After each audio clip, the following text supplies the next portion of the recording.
Hello everyone.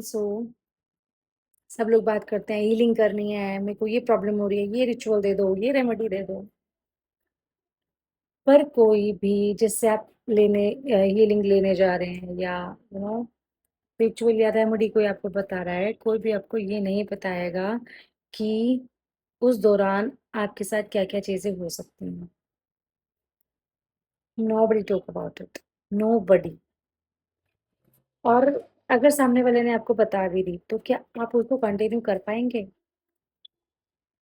मेरी पिछले वाली जितनी भी रील्स हैं, मोस्ट रील में मैंने एक बात आपको कंटिन्यूअसली बोली है कि जब भी आप हीलिंग रेमेडी या रिचुअल करते हैं तो सॉरी, ऐसी सिचुएशंस होती हैं कि आपको लगता है कि ये सब चीजें करने से तो और ज्यादा प्रॉब्लम्स आ रही हैं या चीजें क्रिएट हो रही हैं, सो इट्स बेटर कि मैं ना ही करूँ।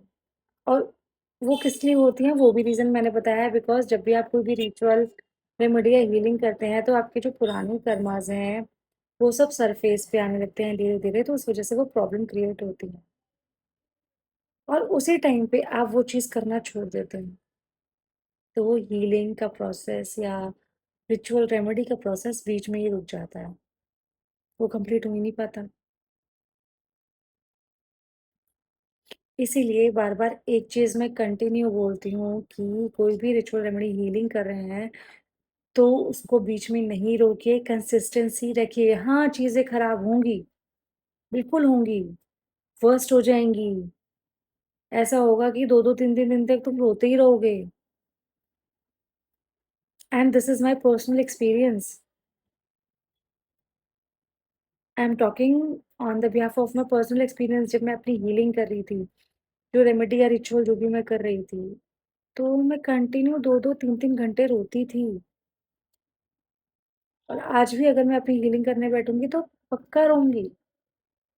तो आप उस चीज़ से घबराओ मत यार, deal with it and consistency में ब्रेक मत लाओ please, it's my humble request. क्योंकि ब्रेक लाओगे वो चीज़ फिर से शुरू करनी पड़ेगी, फिर से वही सब चीज़ें होंगी और फिर तुम्हें लगेगा कि यार क्यों कर रहे हैं, इससे तो पहले से ही ठीक थे। क्योंकि जब भी आप हील होते हो, सपोज आपको कोई चोट लग गई, जैसे हम बचपन में गिर जाते तो चोट लग जाती थी, ऊपर से खून का वो जो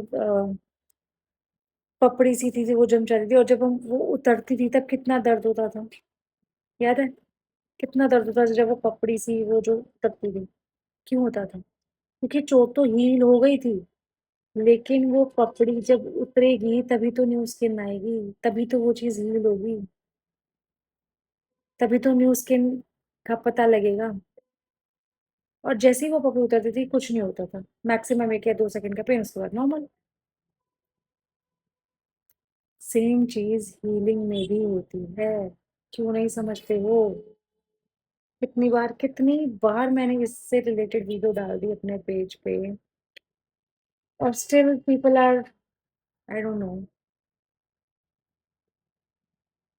प्लीज, जो भी चीज़ आप कर रहे हो हीलिंग रेमेडी रिचुअल, उसमें कंसिस्टेंसी में ब्रेक मत लाओ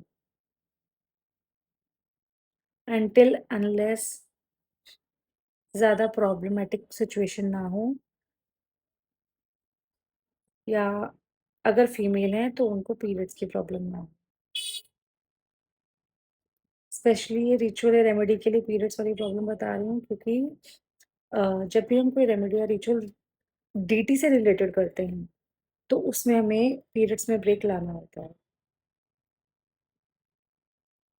सो